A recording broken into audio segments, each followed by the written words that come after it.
Imagine for a moment historians of the distant future, grappling with the question of which event best described the latter 20th century. Would it be the explosion of the first atomic bomb, or the emergence of the Internet, or even the astonishing creation of 500 channels of television without anything much worth watching? Perhaps. But then again, it just might be the moment on June the 24th, 1947, when the pilot of a single-engine plane, a salesman named Kenneth Arnold, was amazed to see 9 metallic objects zooming past Mount Rainier at impossible speeds.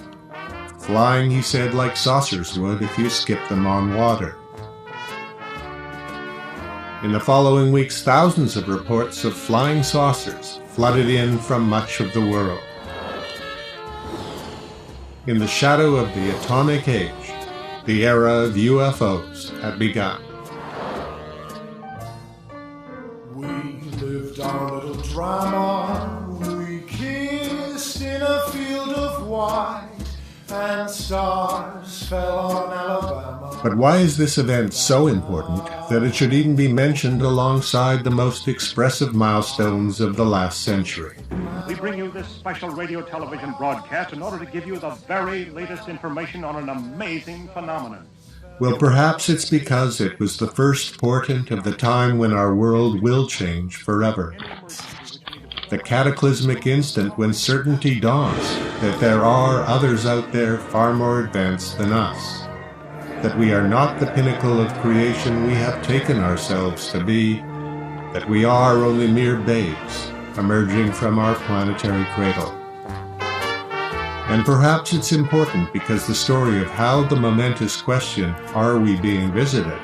arose, evolved, and was eventually dismissed by much of mainstream culture, is a story that tells us a lot about our civilization, its hopes, its fears, and its secret workings.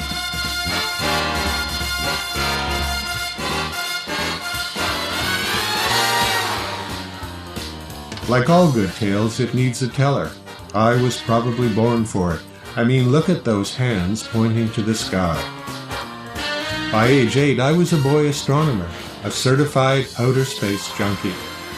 At 13, having precociously chosen a career path in astrophysics, I was home for school for lunch when I heard the tail end of a news report that a flying saucer had been seen over the city, and children were hiding under their beds. I left early to walk back to school, eagerly scanning the skies. As I crossed the playing field, I spotted a red dot at 12 o'clock high. Unlike a balloon, it just sat there, not moving in the slightest. When I came out later for recess, it was gone. That night I went to the public library and took out every book I could find about flying saucers. I've followed the subject off and on ever since. It's a strange and fascinating mystery that's hard to penetrate because there are no good one-stop sources of information. And the gold is almost impossible to separate from the dross. Flying saucers have invaded our planet. The evidence, as we shall see, that some UFOs are from somewhere else may be very compelling. But there's no smoking gun, no landing on the White House lawn. They set up an electronic screen.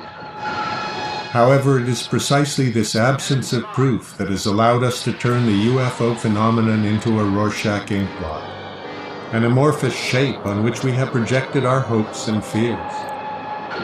We have mythologized it. And in the process, we've made it difficult, if not impossible, to address the question of its reality. So this is the story of how that happened, and it begins, if it has a beginning, in the Pacific Northwest on the 24th of June, 1947. While he was flying home to Idaho at the end of a business trip, Kenneth Arnold spent an hour searching for a downed plane in the wilderness of Washington State. It was a bright sunny day with perfect visibility, but he had no luck.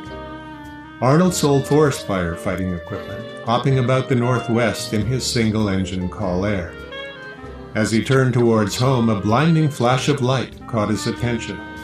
He located its source as sunlight reflecting off the metallic surface of 9 objects flying south past Mount Rainier. Arnold clocked their speed over the 47-mile distance to Mount Adams at 1,800 miles an hour, almost 4 times faster than any plane known to be flying at the time. Thinking they might be test craft and 1,800 miles an hour was too fast to even contemplate, he cut it to 1,200 miles an hour when he reported what he'd seen to a local newspaper. The story was picked up by the AP wire service, and a headline writer labeled them flying saucers. He certainly had to be flying in a very strong inversion. The possibilities of there being optical illusions in that situation was something that was a possibility. The mirages do seem to be moving and moving fast. If it's a mountaintop mirage, which he's talking about, they stay above the tops of the mountains. They don't move laterally. And they fade in and out. And, of course, they appear to be inverted images of the top of the mountain. Another more recent explanation was geese. The most recent one, which has actually led to a new terminology in ufology called pelicanism, where you take an explanation which seems, to me anyway, a careful analysis to be totally ridiculous, and you push it as hard as you can. Ornithologists think it could be pelicans. Pelicans can be very bright when reflecting sunlight. And apparently they can move quite fast, clocked on Arnold's watch merrily gliding along at 1,800 miles an hour.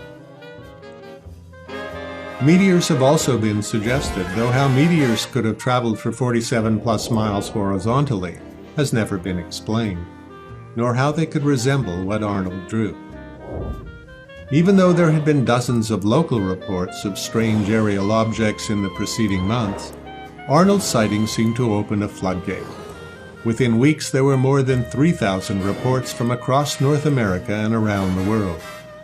Perhaps, it's been suggested, people were collectively suffering some trauma-induced delusion, a reaction to the threat of mass destruction of a scale never seen before. The motion picture spectacle of all time. 1,000,000 tons of water alive with deadly rays. Awe-inspiring in its significance for man who learned how to control the atom, but must now learn to control himself. In the midst of the 1947 flying saucer wave, on July the 7th, the Army Air Force Base at Roswell, New Mexico, the home of the only atomic bomb wing in the world, issued a press release that it had recovered a crashed disk. The DJ at radio station KGFL says he was the first to get the release from Walter Hout, the base PR officer. He hands me this release, and he runs out, he says, "You got 30 minutes," and he's practically running out the door. And I'm looking at it, and I saw, flying saucer, and I said, "Wait a minute, Walter," and I'm going out hollering after him. He said, "I got to get back to the base, you got 30 minutes. I couldn't get him to stop. So I had to wait, because he said he's going back to his office, had his number, called, got him. I said, "Walter, don't run this story. If you do, you're going to be in trouble. They'll ship you out to Siberia." I remember mentioning that, that was a common phrase in those days.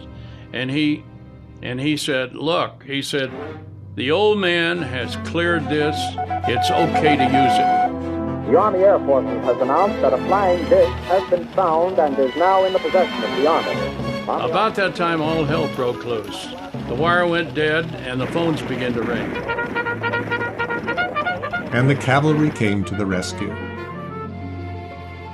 The next day at Fort Worth headquarters, General Roger Ramey informed the breathless media that the intelligence officers of the only A-bomb base in the U.S. arsenal had mistaken a common weather balloon for a crashed flying saucer.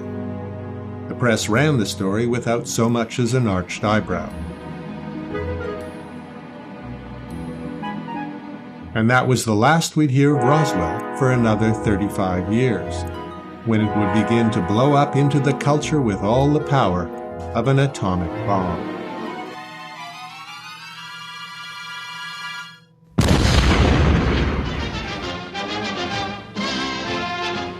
the long-awaited unification of the armed services comes a step nearer. A few weeks after Roswell, the signing of the National Securities Act reorganized the armed forces and established the CIA and the National Security Council. The Iron Curtain has descended across the continent. The Cold War was officially underway. By August, flying saucer reports had dropped, and the press had pretty well assigned the subject to the crank pharo. After all, no one had seen or photographed one close up, and the military was at least publicly making light of the whole idea. But behind the scenes, things were different. This was something that the intelligence community took seriously immediately. There was a desk called the Collections Desk in the Pentagon that was interested in dangerous possible invasions of American airspace. And this looked like that well could be what this was all about. The Pentagon sent a request for an evaluation to Air Materiel Command at Wright Field in Dayton, Ohio. After a preliminary intelligence gathering, a memo was sent back to the Pentagon by Lieutenant General Nathan Twining, the commanding officer of Air Materiel Command. It concluded that the phenomenon is something real and not visionary or fictitious, and that the extreme rates of climb, maneuverability, and motion, which must be considered evasive when sighted or contacted by friendly aircraft and radar, lend belief to the possibility that some of the objects are controlled. The natural belief was that this must be Soviet technology. The idea that it was extraterrestrial did not really come up there at the very beginning. Finally, Twining's memo went on to recommend a detailed codename study. Project Sign was approved at the end of December as part of the Air Technical Intelligence Center at Wright-Patterson Air Force Base. It immediately had to contend with a disaster. An Air Force plane had gone down, chasing a UFO.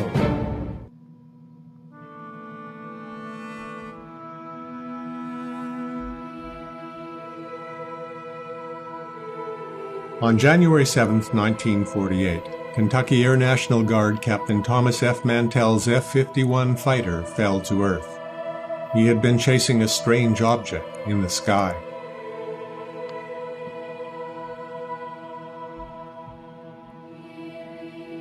People have always seen mysterious things in the sky and attributed them to unearthly beings.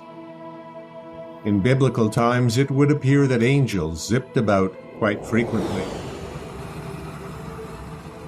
In one Old Testament tale, often construed as a UFO event, a fiery wheel carried the prophet Ezekiel off to the heavens. From the Middle Ages up to the Industrial Revolution, ecclesiastical symbols found their way into works of art as celestial events, interpreted today by many as U.F.O.s. In the 18th century, possibly as a reaction to the rationality of the Enlightenment, there emerged a whole genre of fantastic voyage tales. The most prominent one we know of is Gulliver's Travels, but in the fantastic voyage tales, of which there were hundreds published, people go traveling to all kinds of different places, including outer space. In the last decades of the 19th century, many astronomers, even such luminaries as Percival Lowell, observed a fantastic network of canals on the surface of Mars. Around the same time, there were thousands of reports of airships throughout much of North America, almost all of which are now accepted as hoaxes, mistaken natural phenomena, or the inventions of readership-hungry newspaper editors. One newspaper in one town would play a joke on another town and say, they would give this elaborate article about this fantastic airship sighting in the other town. The town where it actually happens, it would say, nobody here saw that thing. It was a form of entertainment. Moving from the profane to the sacred, at least one of the famous apparitions of the Virgin Mary at Fatima, Portugal, could easily have been a classic UFO sighting. The clouds broke and the sun appeared as an opaque, spinning disk in the sky. It was significantly less bright than normal, and it careened towards the earth in a zigzag pattern. But it could also read like religious believers, fired up with faith, staring too long at the sun. Though the notion of life on other worlds had been around since at least the ancient Greek atomists, It was the scientific and technological breakthrough explosions of the late 19th and early 20th centuries that provided fertile ground for the idea to take wide hold in popular culture. Pulp science fiction magazines filled the newsstands, their covers often showing prescient illustrations of what would be described in the 1947 wave as flying saucers.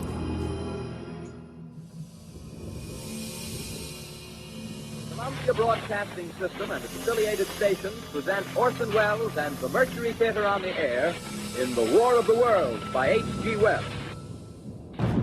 We know now that in the early years of the 20th century, this world was being watched closely by intelligences greater than man's. Orson Welles' 1938 Halloween broadcast sent thousands of listeners into a panic. Wait a minute, something's happening. Some shape is rising out of the pit. The advancing men. He strikes them head on. Lord, they're turning into flames. Quite clearly showed that beneath the surface of things extraterrestrial lay something darkly visceral, the fear of the other, a theme that would emerge again in those early days of 1948. Ladies and gentlemen, due to circumstances beyond our control, we are The Air Force accident investigators concluded that Captain Thomas F. Mantell had blacked out from lack of oxygen at 25,000 feet. 5 minutes earlier, he had radioed that he had spotted the object high above him and was climbing to get a closer look. He described it as metallic and tremendous in size.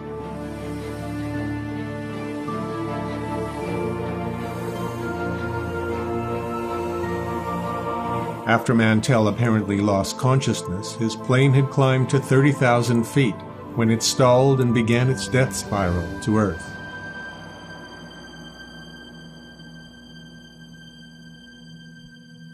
News that a pilot had died chasing a flying saucer shot across the wires. The Air Force investigators announced that Mantell had died chasing the planet Venus, an explanation that seemed ridiculous given his description and eyewitness accounts of a large, slow-moving, cone-shaped object. In the early 50s, the Air Force's Project Blue Book revisited the case and concluded that the object was a top-secret Navy skyhook balloon used to study cosmic rays. However, it was under the shadow cast by the tragedy that the members of the Air Force's Project Sign began their investigation into flying saucers. Throughout the winter and spring of 1948, at Wright-Patterson Air Force Base in Building T-2, they began to grapple with the fact that whatever they were, the saucers weren't foreign or secret domestic technology. Investigators went out into the field to quietly talk to people, many of them military, who had filed reports. By March, they had over 300 made by observers they considered competent. By summer, a debate was raging within the SIGN team whether some of the objects reported were extraterrestrial. Then one night in July, an extraordinary incident unfolded. The case that turned the corner for Project Sign has gone by the name of the Childs Whitted case, out of the two airline pilots that were the prime witnesses in the case. Eastern Airlines Flight 576 was 20 miles south of Montgomery, Alabama at 2:45 in the morning of July the 24th, when Captain Clarence S. Childs and First Officer John V. Whitted saw an elongated wingless craft flash by their plane at what they estimated as 700 miles an hour. Both men described the object as metallic, with two lighted rows of windows. On Pentagon instructions, SIGN investigators hurriedly flew off to interview Childs and Whitted. They were impressed with the two men's certainty that what they saw was a manufactured object. The SIGN team was also aware of a report the week before from the Netherlands of a similar two-tiered craft, and other reports from across Europe of wingless planes. Within days of the Childs-Whitted sighting, the SIGN team had committed to a conclusion. The reason why Project Sign saw this case as being extraterrestrial was that this was an object flying freely and apparently maneuverably in our environment that had no wings. So where would the lift for a piloted craft of some kind come from? What they knew as technologists at Wright Pat was the only way such an object could fly is if it had a tremendously powerful energy source. And the only thing they could think of would be something like nuclear. But they knew that they had nothing nuclear and no one else did either. They were stuck with the conclusion that this was an extraterrestrial device.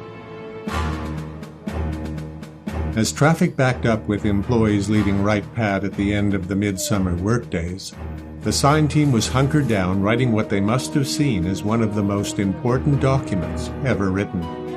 It was an estimate of the situation, required of all military investigations once they reach a conclusion. The estimate was then sent to the Pentagon, where it circulated to a very mixed reaction. The majority of the people in the Pentagon at the time thought that this was not a message that they wanted to send out into the world or even into the military community itself, that this was just too strange and too dangerous. It was like an unknown wild card that they didn't want to let psychologically loose within their people. The estimate worked its way up to the desk of Air Force Chief of Staff Hoyt Vandenberg, who was, we can assume, thrilled to see it. As what he did with the estimate is a crucial juncture in this story, it's worthwhile to consider his decision options. He could, 1, reject the estimate straight away and bury its conclusions.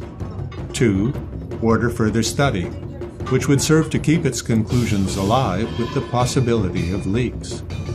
Or 3, accept the conclusions, which would mean admitting to the Congress, the President, and the American people that the Air Force was powerless to prevent extraterrestrials of unknown origin, and worse, unknown intent, from overflying the United States.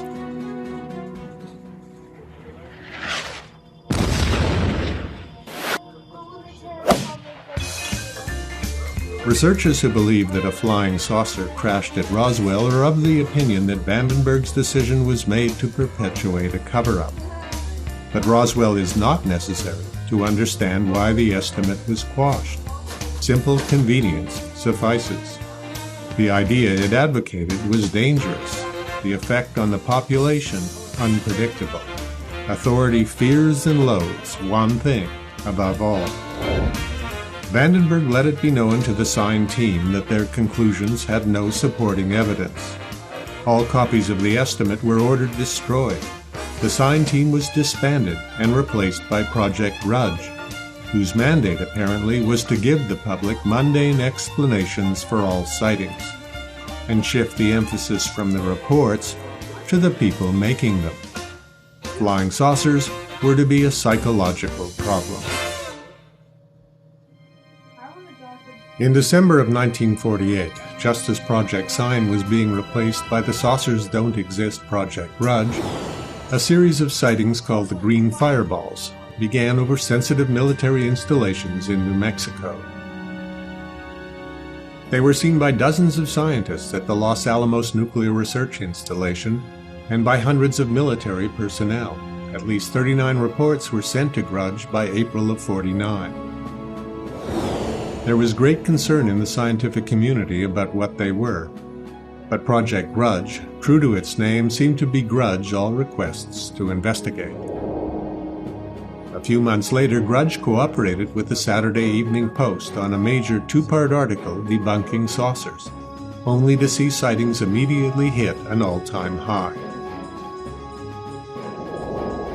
2 days after the article, a fateful telegram arrived on the desk of a retired Marine major and former aide to Charles Lindbergh, now a successful journalist. Have been investigating flying saucer mystery. First tip hinted gigantic hoax to cover up official secret. Believe it may have been planted to hide real answer. Looks like terrific story. Can you take over Washington End? Ken W. Purdy, editor, True Magazine. Initially skeptical, Donald Kehoe took the assignment. and began 6 months of research drawing on his extensive contacts in the military. The subject of flying saucers would never be the same. Meanwhile, through the rest of 1949, the team at Project Grudge did their best to shoot down any and all sightings. They were aided in their mission by their new astronomer consultant, J. Allen Heineck. Heineck was very skeptical. From the beginning, he assumed that all reports were explainable in conventional terms.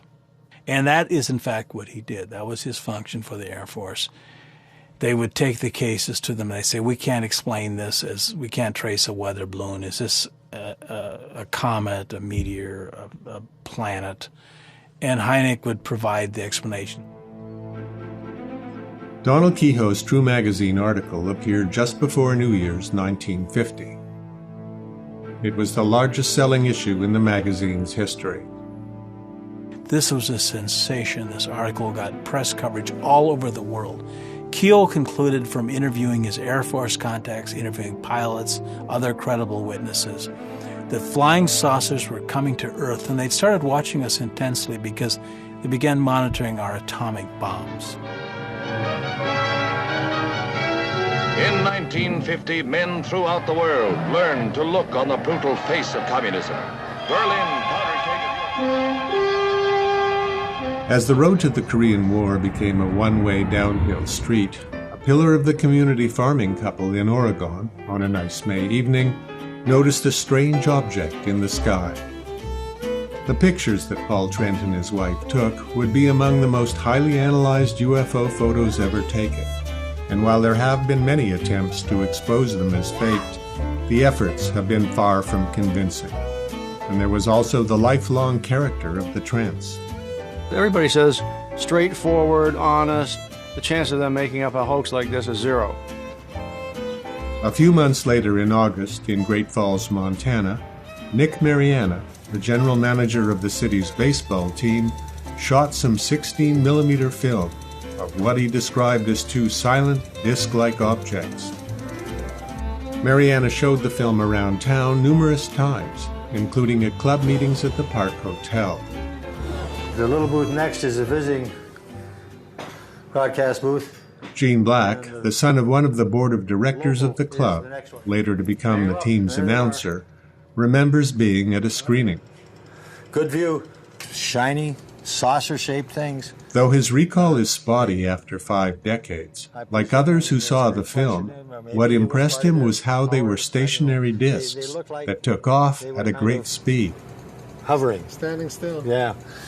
But as he's standing there holding the camera, they all just started to go up very slowly. And it went... In September, the Air Force heard about the film and asked Mariana for the footage. He was happy to oblige. In October, Project Grudge announced their photo analysts were unable to find anything of an unusual nature. Mariana, in a huff, asked for his film back. When it was returned, he claimed the first 35 frames were missing. The frames, he and others who'd seen the film said, that clearly showed two spinning disc-like objects. The Air Force denied the frames were tampered with. Mariana pointed to a splice where the leader joined the film. His splicer was perpendicular. The splice at the head of the film was diagonal.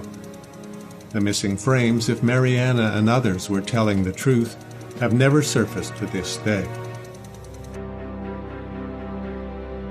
Around the same time that Grudge was publicly dismissing the Mariana film, a foreigner was visiting Washington with flying saucers on his mind. Wilbert Brockhouse-Smith, a senior radio engineer at the Canadian Department of Transport, was attending a conference. Smith was doing research into geomagnetism and had been interested in flying saucers from the first reports in 1947. According to a confidential memo to his transport superiors that was discovered in the late 70s, Smith made discreet inquiries through the Canadian Embassy to a high-ranking U.S. Defense Research Board scientist, Dr. Robert I. Sarbucker.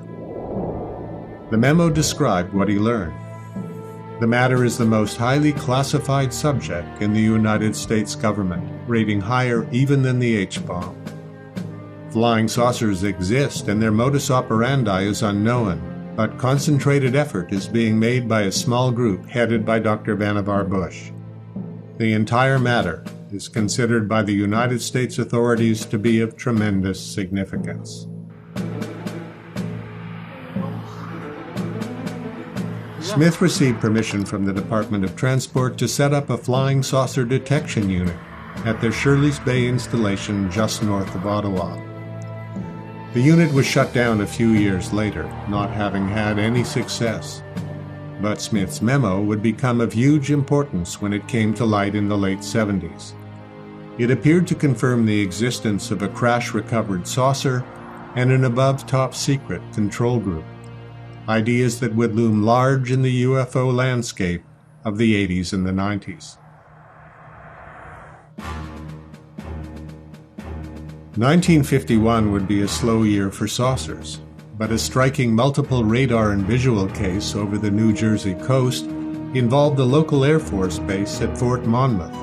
Project Grudge was now moribund, and the commanding officers sloughed off the incident, calling it radar artifacts.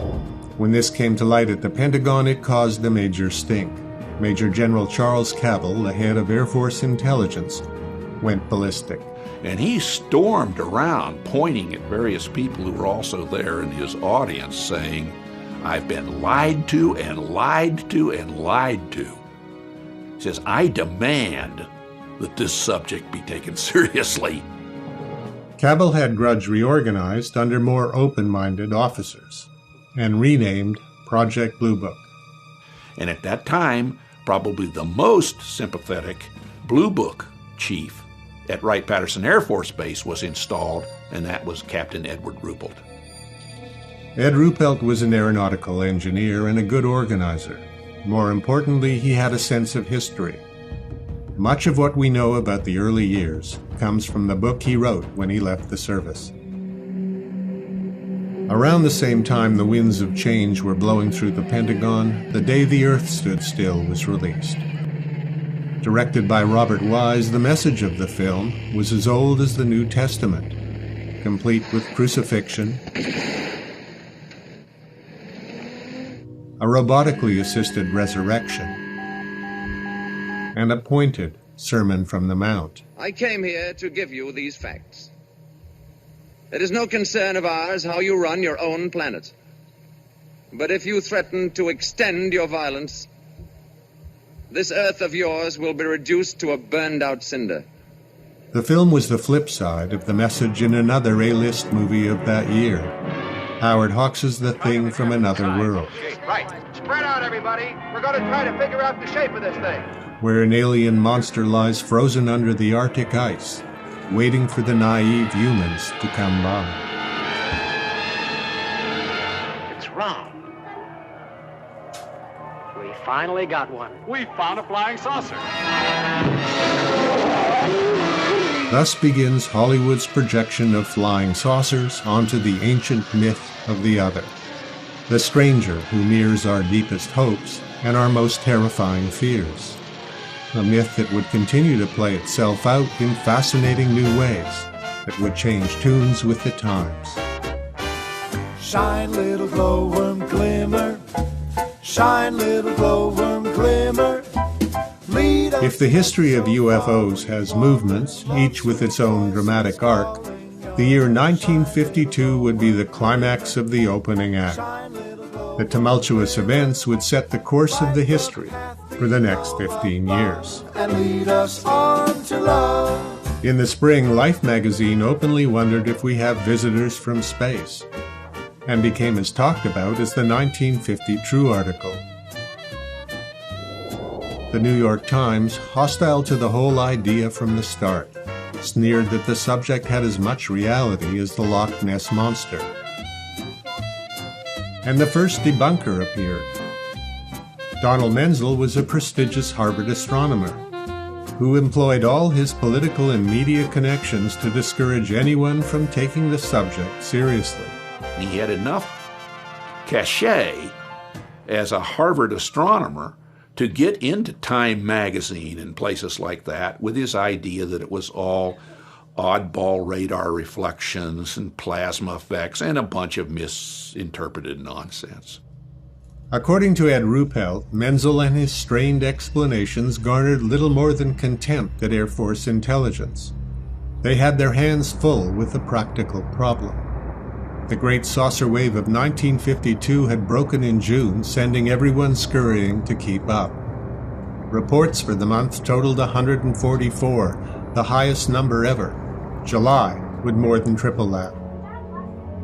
On July 14th, the pilot and co-pilot of a Pan Am flight off the coast of Virginia watched 6 bright orange discs flying in a line, flip on edge, get joined in their echelon by another 2 discs, and disappear off into the distance at a speed they clocked at an astounding 12,000 miles an hour. Donald Menzel would toss out many explanations for the Nash-Fortenberry incident.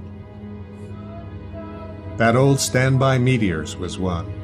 It's an interesting irony that the scientists of the 18th century couldn't accept that rocks could fall from the sky.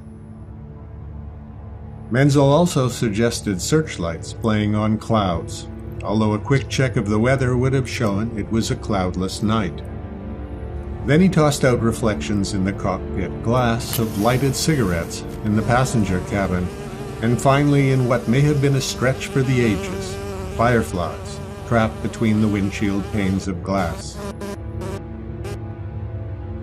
But the Nash-Fortenberry incident was just a harbinger of what was to come less than a week later, with a series of events that would completely change the history of the phenomenon.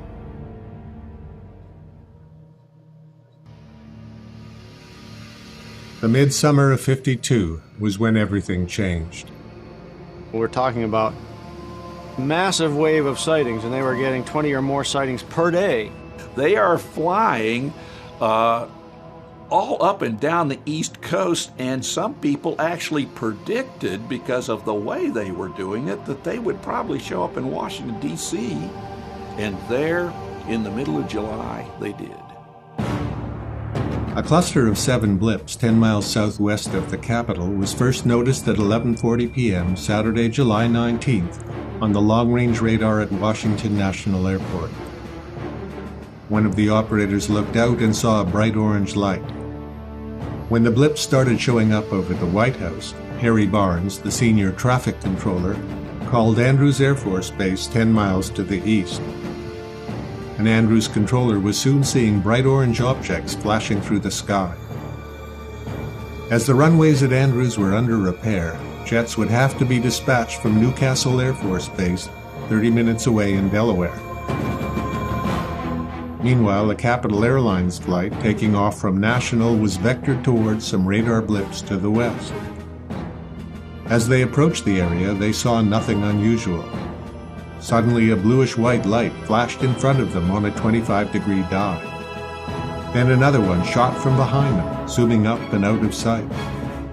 In the next 7 minutes, they watched 7 more lights, all being simultaneously tracked on the radar back at National. The most spectacular incident happened when National Tower informed Andrews that they had a target right over the base. The operators looked out and saw a huge, fiery orange sphere. When the jets finally arrived from Delaware, all the blips disappeared, only to return when the jets departed. Harry Barnes would later tell the newspapers that he felt the targets were somehow aware of their communications. A little dance went on for a couple of times, and it boggled everybody's mind. The night of Saturday, July 19th, dramatic though it was, would just be the warm-up act. The following Saturday at 9:30, both radars at Washington National and the one at Andrews started getting returns, as visual sightings poured in from all over the area. Al Chop, the public information officer at the Pentagon for U.F.O.s, who was a confirmed skeptic when he started the job, was called out to the tower at Washington National at midnight. There was total confusion as reports of objects were coming in droves. Some of the radar blips were solid, some less so. One airline pilot, after making multiple passes over the spot he'd been vectored to, concluded the target was a riverboat plying the Potomac. 2 jets had arrived earlier, and again the objects had disappeared. Now, as CHOP was present, a second pair arrived. One was vectored to an area 10 miles out of the city, which showed radar targets. As he approached, he described 4 white glows and began to close in for a much-anticipated intercept.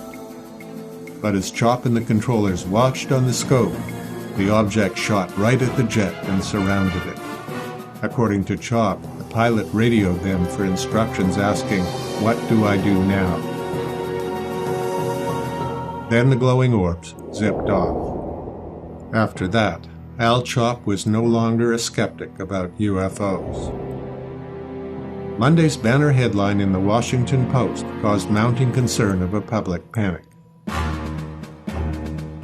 On Tuesday morning, the largest and longest Air Force press conference since the Second World War took place. The brass, all carefree smiles, suggested that a temperature inversion could have caused the radars to pick up ground vehicles as airborne objects. The majority of the media ran with this.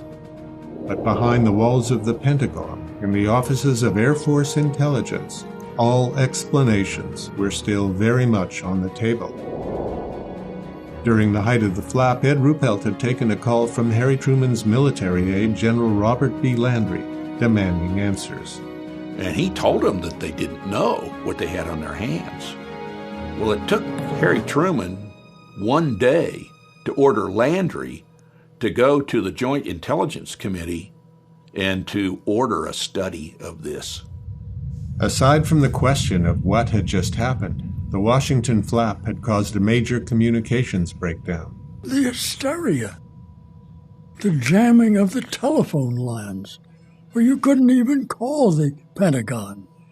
When the request at the Joint Intelligence Committee came down to take a look at UFOs, the logical place for that request to be studied was some agency other than the one studying it already, which was the Air Force. And so they picked the CIA. Fred Durant, a rocket engineer, was in the CIA's Office of Scientific Intelligence. The ball was handed to me. Did the CIA have concerns about the competence of Blue Book? As far as competence, well, it was obvious it did not have professional competency above an engineer. While Ruppelt was an aeronautical engineer, he was just a lowly reserve lieutenant, and his understaffed little project was now in the glaring spotlight of the entire Cold War security apparatus. Durant and his cohorts from the CIA went to Wright Pat to examine Blue Book's methodology. After sniffing around, the CIA decided to have a scientific panel to evaluate the Air Force evidence. CIA wanted to keep this as an internal project, which they had complete control over. So rather than going to a good high-tech science group out of which we might have gotten a rather nice estimate, again, of what the phenomena was, what happened was that they went to internal CIA consultants, the most well-known of which, and a person who had been chief consulting scientist for the CIA in the past, was a guy named Dr. Bob Robertson, H.P. Robertson, a nuclear scientist, more or less a mathematician from Caltech. The Robertson panel met in secret over 4 days at the beginning of January 1953 and spent a total of 12 hours reviewing in depth only 8 cases of the hundreds that Blue Book had on file as unknowns. As an example of their in-depth review, they concluded that the Great Falls, Montana film, taken by Nick Mariana, was of 2 fighter jets in the area. This despite Mariana's claim he observed the jets a few minutes later, and Ed Ruppelt's reinvestigation that concluded the planes were nowhere as near Mariana as the objects on the film. The Robertson panel report was basically there for everybody to sign the next day. and it had already been passed to the Chief of Air Force Intelligence for his approval. The Robertson panel concluded that as reasonable explanations could be suggested for most sightings, all sightings might be explained in a similar manner. It also recommended that to eliminate national security communications problems, and the communists using UFO hysteria to their advantage, that the subject be debunked and ridiculed, so the public would no longer take it seriously. If you wanted to eliminate a national security problem with this, you needed to change the attitude of the American public to this phenomena. And the only effective way of doing that was to make it be a joke. There was no science in this science committee report. It was all about national security. The world's first hydrogen bomb, housed in this barn-like building, was to be exploded on a tiny target island. In the wake of the Robertson panel's recommendations, Project Blue Book was repurposed. Its funding shrank and Ruppelt soon left the service. Blue Book continued, but its role now seemed to be to carry out the Robertson panel's recommendations and debunk UFOs. Behind the walls of the Pentagon, the extraterrestrial debate at the top levels of Air Force intelligence petered out.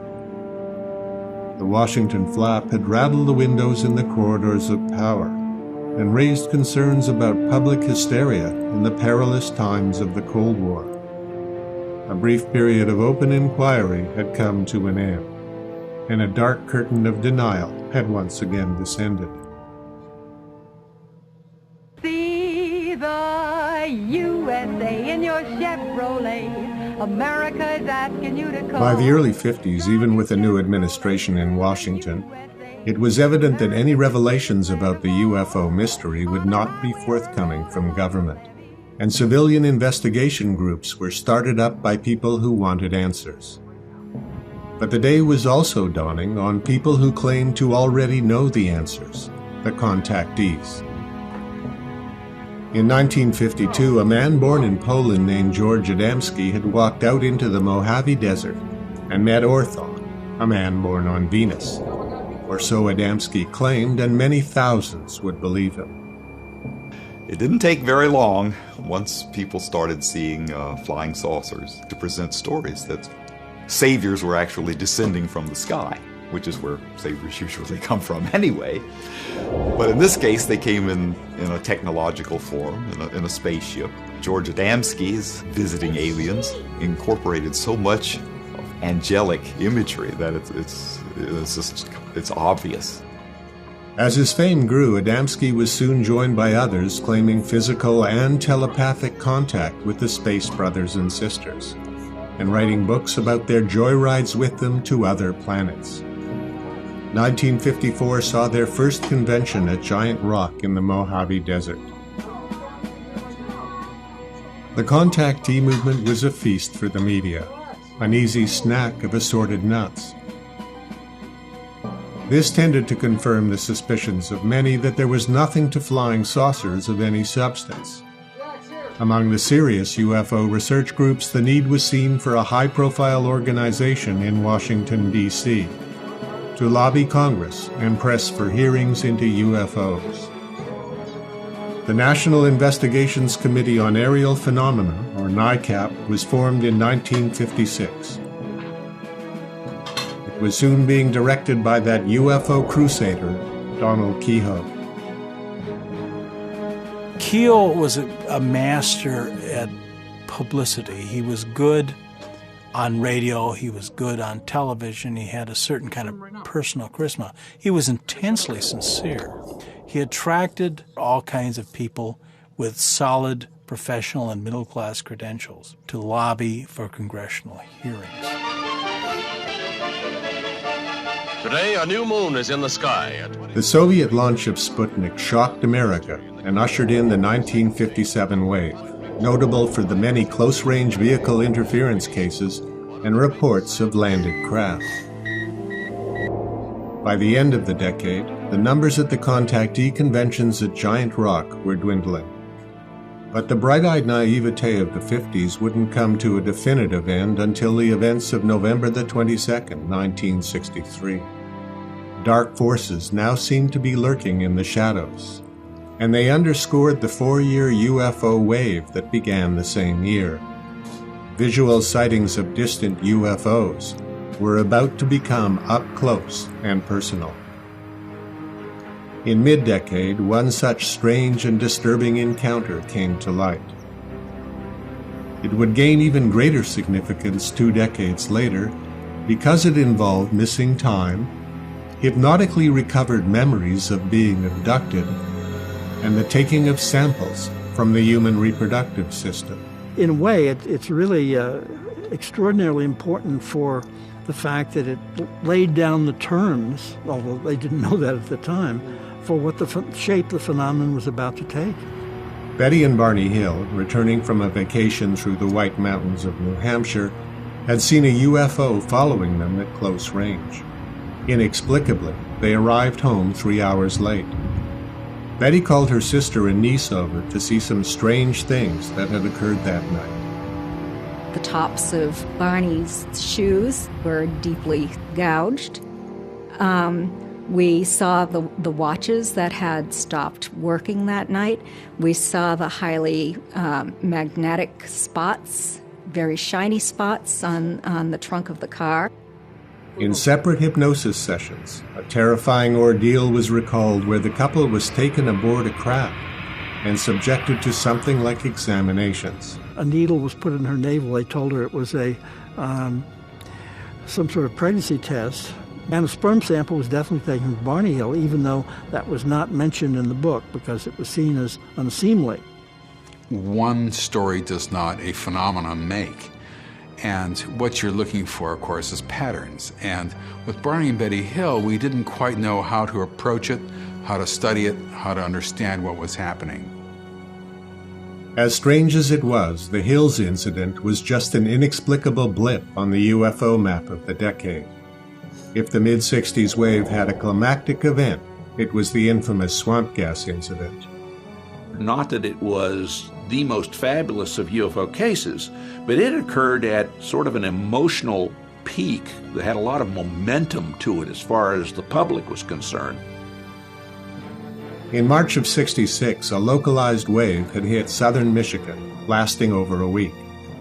In one of the more spectacular incidents, 40 people, including a dozen policemen, chased after something flying around a swamp. And less than a mile away over this field, a patrolman reported a low-flying object approach and zip 10 feet above his car. But it was what happened the next night at a girls' dormitory at Hillsdale College that sparked a media frenzy. Over the course of an evening, 87 co-eds, their dorm mother, and a civil defense director watched something closely resembling what the policemen saw zip around the arboretum out back. First to spot it was Jo Wilson. She called her roommate, Sarah Robachek, to the window. There were 3 lights, and this one was bigger than the other 2, and it pulsated from white through yellow to orange to red and back. I've never seen anything move that fast. Did it have any sound? Not that we could I don't hear. remember any sound that night. It was No very crickets, quiet. nothing. And it was a mild spring night. It was very mild. It wasn't cold. What happens the next day? CBS, ABC, and NBC fly into Hillsdale, Michigan. Oh, they loved that, didn't they? I do know when we got back to our room that day, there was a CBS cameraman with his giant camera sitting on my desk with the camera pointing out to the arbs saying he was staying all night. And a TV camera back then was huge. Blue Book sent Allen Heineck into the fray to deal with the media and to find an explanation. On the basis of a very brief, literally over-the-phone piece of information, and sort of an accident where he was talking to a friend from the scientific community of his, this friend wondered about the possibility of swamp gas as being ignited and showing kind of a bulbous, glowing ball that people unfamiliar with it might be confused by. And Allen, not to his great credit, decided that that's what he was going to go with on this. And he came out in public with the idea that this was a swamp gas phenomenon. Where we were looking, there was no swamp. It was an arboretum, for goodness sakes. The Arboretum, yeah. They would go in there and prune and mow, and it was pretty. Yeah. It wasn't swampy. He stuck his foot in his mouth, and people didn't let him get away with it. And people were railing on him across the whole country, right on up to Congress, and Jerry Ford, who was Speaker of the House at that time, and a rather important man who felt that his Michigan constituency had been publicly embarrassed by this so-called government employee, and he wanted to know how that had happened. Jerry Ford called for the long sought-after congressional hearing into UFOs. It took place over one day in front of the House Armed Services Committee. Highly embarrassed with the stigma of swamp gas, Allen Heineck joined those calling for an independent scientific study of the problem. The Air Force readily agreed and offered to fund it, which probably should have raised a cautionary flag. But among the civilian investigation groups there was euphoria. It appeared there would finally be an independent scientific study. In the wake of the 1966 swamp gas fiasco, the Air Force approached a number of A-list universities to conduct a serious scientific study of UFOs, and was turned down flat. Finally, the University of Colorado, running low on federal grant money, considered accepting. Heading the study would be the respected physicist Edward Condon.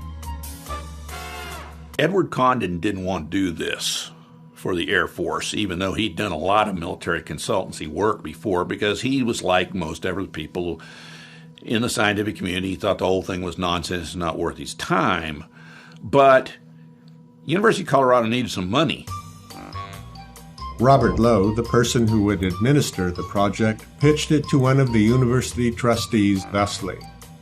The trick would be, to the public it would appear a totally objective study, but to the scientific community it would present the image of a group of non-believers trying to be objective, but having an almost zero expectation of finding a saucer. And that was Bob Lowe, the used car salesman, saying what he had to the Board of Trustees to relax them so they could put their imprimatur on the project. When discovered later, the memo would have disastrous consequences and convince the civilian research groups, who'd enthusiastically cooperated up to that point, that a fix was in. It turned out they were right, but not because of the Lowe memo.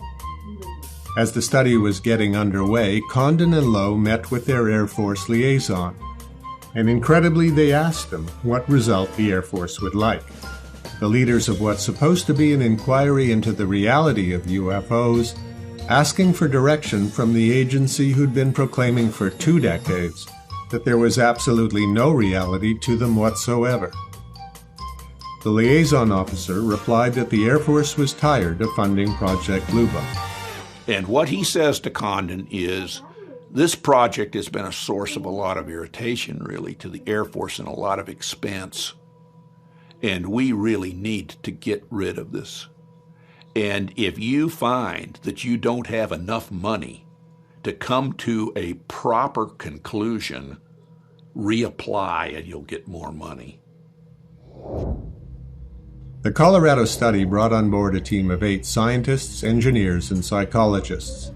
Allen Heineck consulted, as did Kehoe and NICAP, and an atmospheric physicist from the University of Arizona, Dr. James McDonald.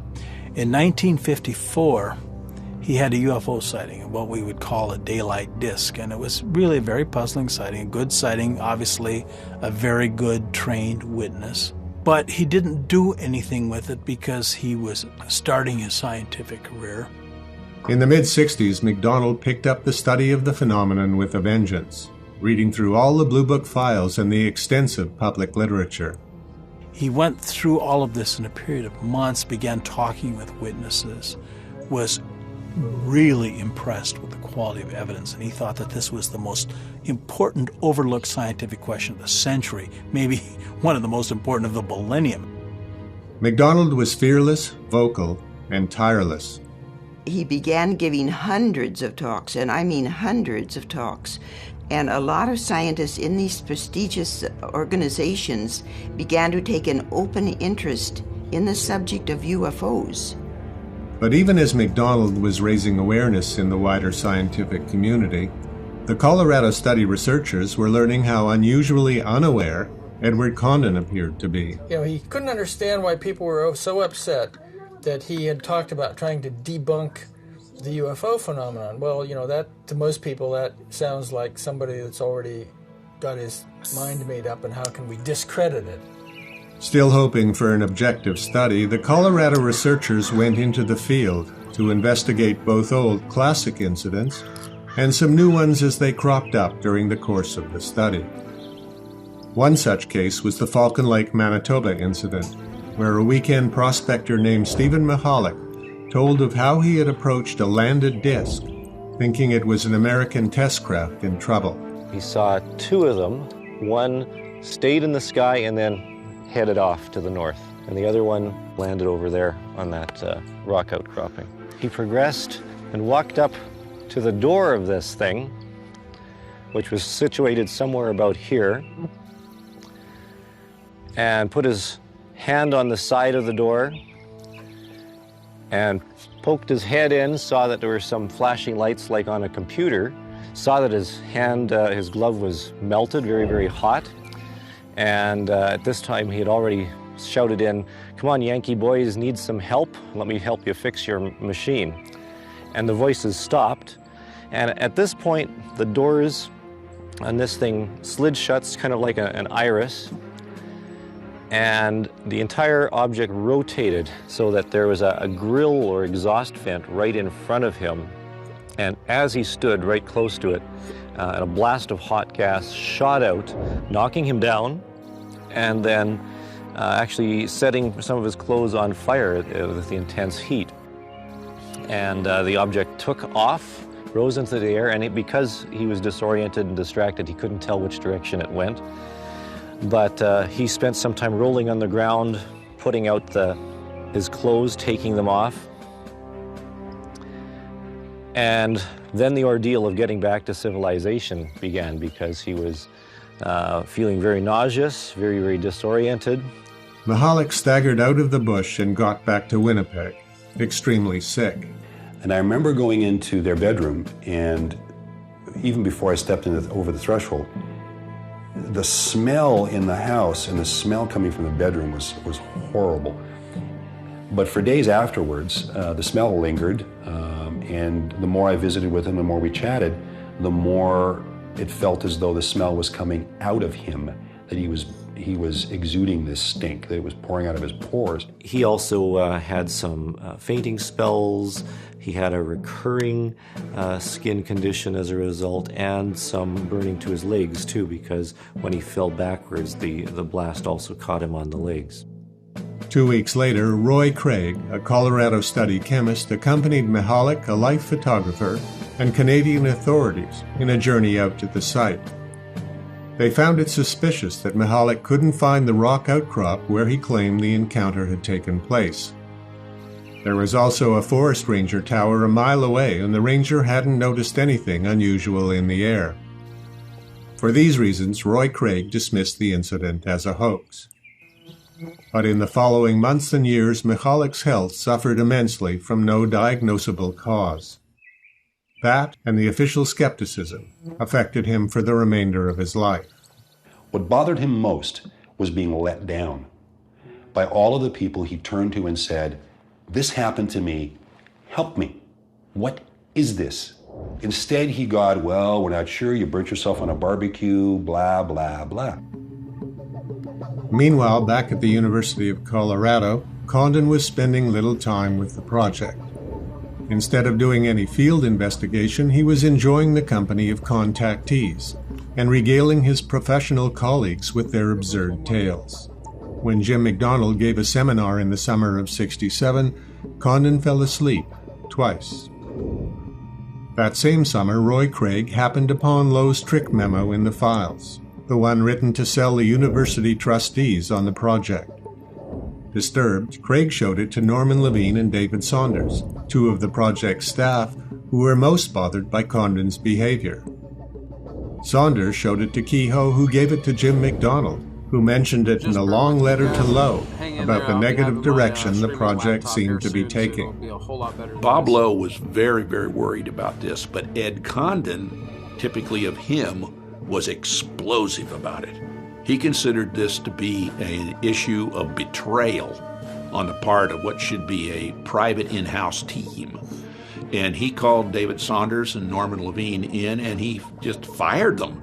And he not only fired them, but he told them that if he could, he would ruin their academic careers over this.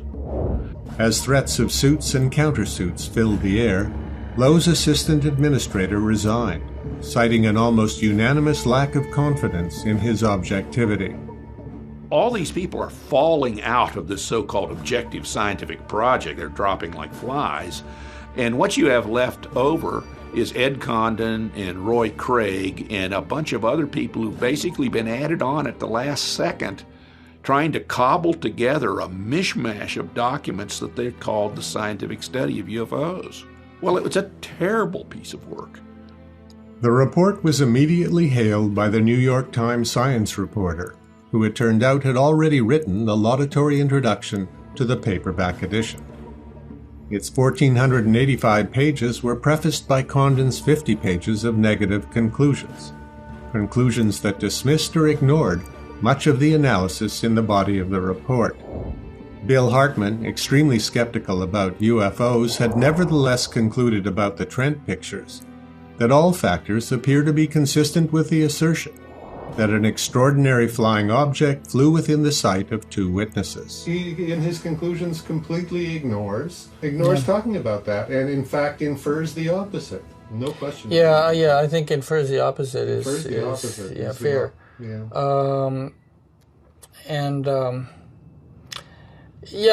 I don't know quite what to say. I think what you're saying is basically right. Whether those conclusions should have been written totally differently, I suspect they should have been. You don't write those things without sort of knowing what the consequence is going to be for people at his level. And I don't know, maybe he's just even more deviously canny than I'm saying, because maybe he just figures, well, if I, Edward Condon, say there's nothing here in this report, nobody will bother to go really further. Both MacDonald and Allen Heineck fought tenaciously against the acceptance of Condon's conclusions within the scientific community, but it was a losing battle. The Air Force shut down Blue Book, and Kehoe's NICAP went into a steep membership decline. MacDonald sunk into a depression from marital problems and would soon take his own life. Heineck soldiered on, founding the Center for UFO Studies, but the ground was shifting in a fundamental way. As proof of the extraterrestrial hypothesis remained elusive, some ufologists began to look in other directions. As the late 60s saw the planet as a whole, undivided by artificial boundaries, the decade had also brought into the culture the Eastern notion of expanded consciousness, and tagging along its frequent fellow travelers, the paranormal and the occult. In 1969, Jacques Vallée wrote a book called Passport to Magonia, where he links modern UFOs to traditional beliefs about fairies, demons, gods, entities of various kinds. Jacques Vallée had been one of Allen Heineck's graduate astronomy students, and Vallée's influence had been one of the reasons for Heineck's change of heart on UFOs. In his new book, Vallée pointed out that the reports of fairy encounters of yore and modern UFO occupant reports had many qualities in common. In Europe, many researchers embraced this idea, that UFOs were the modern face of an old phenomenon, one that was psychosocial in nature, not extraterrestrial. The whole premise was that these things couldn't be happening. This was implicit. It was really the debunking view by another more pretentious name. And so there was this great effort to study the most extreme kinds of experiential claims, and without really much empirical investigation or documentation, just claiming that by their nature they were explainable as the witnesses' deep-seated psychological or spiritual needs, often ascribed to witnesses that the writers had never met and knew nothing about except what they had reported. As if to offset all this armchair theorizing, 1973 saw a massive UFO wave. In one spectacular episode, 4 Ohio National Guardsmen reported narrowly averting a collision with an object that stopped for a few seconds above them. It was so close to us. At that time, I was concerned that we might have a blade strike because I could see the tips of the rotor blades reflecting off the light, and it was awful close to that. And it was, as they say, this big thing in front of us, big black solid thing, because the stars were gone in front of us. I don't know, I'm guessing 80 feet maybe long. What were you thinking when you looked at it? I was awestruck. The entire event was observed by a family on the ground. Philip J. Klass, an aviation journalist and the arch UFO skeptic now that Donald Menzel had retired, explained that what the guardsmen saw was a slow-moving meteor. That's worse than swamp. That is. That's worse than swamp gas. Therefore, I shall resign the presidency effective at noon. But as the times grew in uncertainty, so it seemed did the will to believe in cause and effect connections that strained facts, especially archaeological ones. Our lot didn't know about astronauts, but we do. The 1974 documentary Chariots of the Gods popularized the notion that the mysterious wonders of the ancient world were attributable to alien astronauts. The film grossed $25 million. The giant drawings must have been made for someone arriving by air. But if extraterrestrials had made contact with our primitive ancestors, they remained stubbornly aloof from us, except apparently in rare incidents. One in particular that revealed that a face-to-face encounter with an advanced non-human intelligence might have profoundly disturbing undercurrents. Toward the end of 1975, in the forests of northern Arizona, a truck carrying home 6 loggers stopped when they noticed a glowing object in a clearing. Travis Walton jumped out and walked towards it. His friends told the police that they took off in fright when they saw him knocked flying by a bright blue flash, and that when they returned 15 minutes later, he was gone and so was the object. 5 days later, a shaken and dazed Travis Walton called from a roadside phone. He didn't remember much about what happened, but he would never forget the moments after he regained consciousness. I was in a lot of pain, and I didn't remember what had happened at first. But then that kind of came back to me, but I still didn't put it together with where I was. I was thinking that I'd been hurt and they'd taken me to a hospital, and that, you know, that's where I was, that there's sounds of movement around me, that these were doctors and, you know, things were under control. There was some sort of a device pressing down on my chest, and you know, all of the pain and everything made me feel like I just better stay still, because, you know, that's what you do in a situation when you're being treated. Right. But I don't think I was being treated. When I finally, you know, could focus my eyes and saw, you know, where I was and saw these creatures, just to look into the eyes of something, a thinking creature that wasn't human. It was just... It was a shock that, you know, that instant is something that'll never leave me.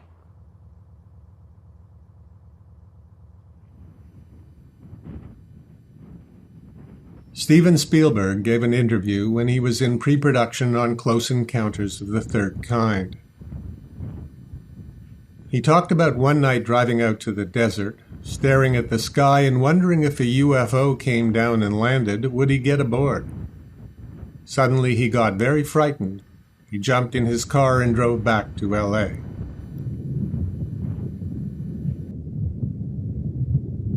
Close Encounters of the Third Kind was the first great UFO film. But in the actual landing scene, the humans are struck not with fear but with awe. The aliens are angelic.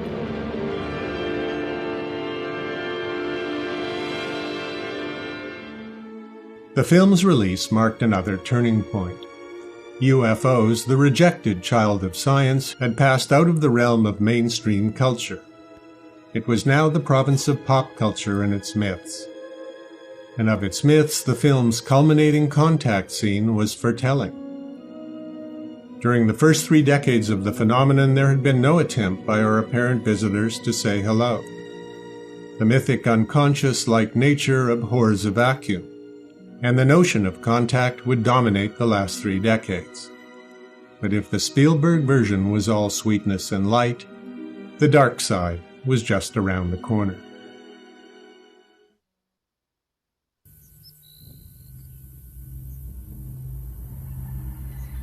By the late 70s, requests made under the new U.S. Freedom of Information Act were revealing a fascinating series of incidents at Minuteman missile bases along the U.S.-Canada border, and showing that despite the end of Project Blue Book, the Air Force continued to investigate UFO reports involving its personnel and facilities. It was a period of flux, when the modern history of the phenomenon was about to make a radical course change. The fateful moment arrived as a tip from a television station manager. Out of the blue, he says, "You know, the guy you ought to talk to is Jesse Marcel." And brilliant investigator that I am, I said, "Who's he?" And he says, "Oh, he handled the wreckage of one of those saucers you're interested in. He was in the military." What? The events related by Major Jesse Marcel, retired, former intelligence officer of the 509th Atomic Bomb Wing at Roswell, New Mexico, would provide the seed for a crashed saucer story that would take root and grow like an enormous weed to overrun the UFO landscape. Witnesses were discovered who reported a massive recovery operation. More witnesses came forward claiming they saw wreckage and bodies. By 1980, we talked to 62 people. By 85, it was 92 people. Around the same time, the memo that Wilbert Smith wrote to his superiors in Ottawa back in 1950 was discovered in his papers. The one reporting on his conversation with Defense Research Board scientist Dr. Robert Sarbacher that a crashed saucer was being analyzed by a small group of top-level scientists led by Defense Research Board Chief Vannevar Bush. Sarbacher was still alive, and when contacted, he confirmed the contents of the Smith memo. It seemed that a cover-up was finally beginning to unravel. Then, in the mid-'80s, documents began to appear, documents of unknown provenance, for the most part. The MJ-12 documents seemed to confirm the Roswell crash in the New Mexico desert. They purported to be an eyes-only briefing given in 1952 to Dwight Eisenhower about Operation Majestic 12, an above-top-secret project dealing with crashed saucers and their occupants. Prominently mentioned was Dr. Vannevar Bush, thus seeming to confirm Wilbert Smith's memo. Also present others who weighed heavily in the history of the phenomenon, including the arch-debunker Dr. Donald Menzel, confirming many a UFO researcher's suspicion that debunkers are really government agents.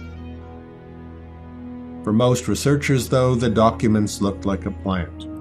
Suspicion fell on an agent named Richard Doty in the Air Force Office of Special Investigations at Kirtland Air Force Base near Albuquerque. The Office of Special Investigations is the Air Force's counterintelligence unit, and a few years before, at their Kirtland offices, Doty had met with the producer preparing a program on UFOs for the HBO network, and with cloak and dagger theatrics, he had shown her a very similar document. There it was, written in dry English, about the United States government's efforts to retrieve crashed discs and non-human bodies, both dead and alive, from a variety of locations, and I recall 7 at least were listed. Linda Howe was also promised long-rumored Air Force footage of a UFO landing at White Sands, New Mexico in 1964. After a 6-month runaround, the footage never materialized, and HBO canceled her documentary. With such a pedigree, the MJ-12 documents were suspected of being disinformation, possibly intended to keep the increasing numbers of Roswell researchers busy chasing shadows, and well away from whatever real secrets the Air Force had, UFOs or otherwise. UFO cover-up. live. The following year, a Fox television special claimed to shed light on MJ-12 and the UFO cover-up. How did you acquire the MJ-12 documents? Well, they were mailed to me in a plain brown envelope, which contained... The two researchers who'd been the recipients of the MJ-12 documents introduced us to the aviary. MJ-12 was a group of people within the government. MJ-12 was created by President Truman. A silhouetted operative, codenamed Falcon, claimed later by the producer to be Richard Doty himself, informed us of the structure of MJ-12 and the startling news that aliens had been held since the Truman administration in a top-secret underground installation called Area 51. Their internal organs are quite simple. Among the details given about their bodies, civilization, and culture were their partiality to Tibetan ritual music and strawberry ice cream. They have a religion, but it's a universal religion. It didn't really require an alien crystal ball to foresee that with this event, UFO mythology was veering sharply towards the conspiratorial fringes. Less evident was how much this would be lapped up by popular culture. Back in 1953, the CIA Robertson panel had recommended debunking the phenomenon's reality and thereby its ability to affect the population. That had obviously failed.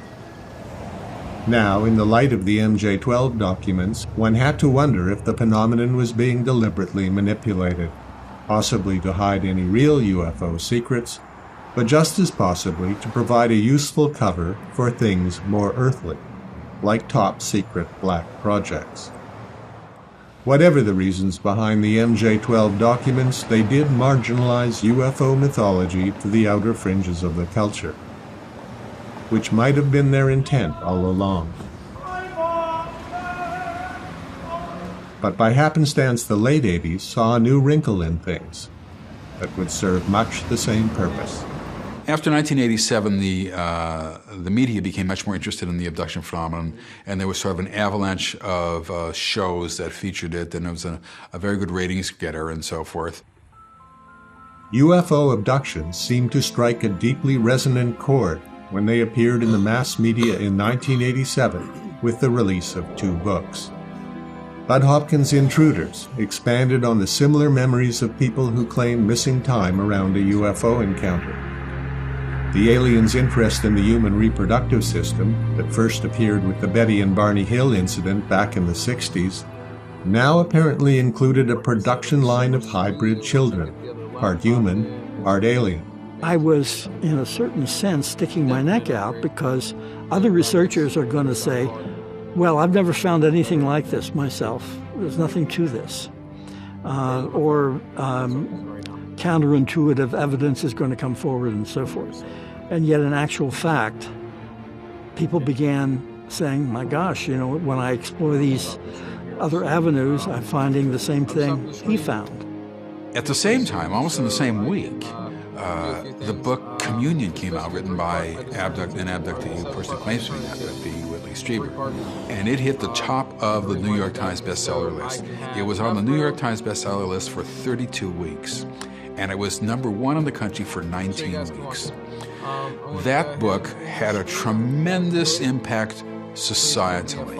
And the impact was not so much what he had to say, which was important enough, but was the illustration on the cover, this sort of staring alien that absolutely frightened the devil out of people who might have had these experiences. They became scared to death. People told me they saw the book in a bookstore and they just ran. They ran out of the mall and kept running. They were so frightened. Same name. Perhaps the Communion cover art did somehow lift the veil from repressed memories. But the consistent themes in the abduction narrative also appeared to express the concerns of the times. The individual's loss of control, genetic manipulation, and the emerging worries about the health of the Earth. Real or not, abductions were touching on something deeply mythic. Up to this time, crop circles had just been indistinct ground markings, apparently of landed saucers.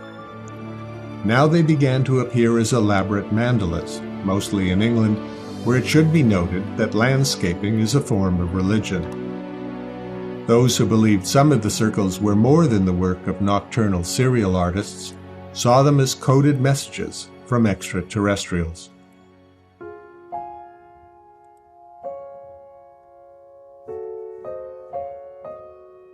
Also looking for coded messages from the stars, the search for extraterrestrial intelligence, or SETI projects, were getting underway.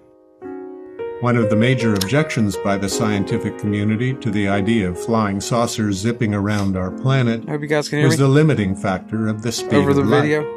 a consequence of Einstein's special theory of relativity.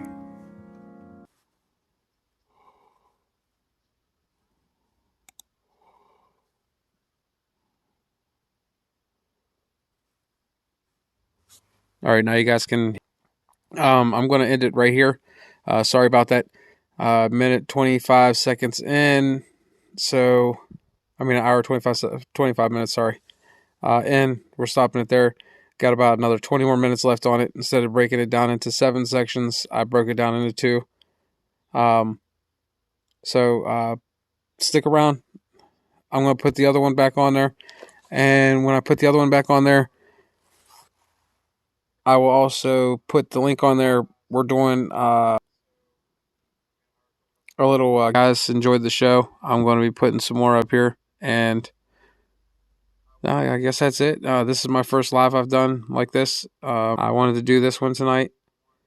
Just to get all the cobwebs off, because I used to do live streaming for gaming and stuff, and I've done other things at acting and stuff in high school, and it's a little rough. You got PTSD, and I got to deal with it. So thank you guys all for joining up. I appreciate it, and yeah, that's it. And I'm going to get this done so you guys can go ahead and get on to the next. I got a few things to do, and I'll be right back with you guys. And again, I'd like to thank you guys for your time and being patient. And I appreciate it. I really do. Peace, guys.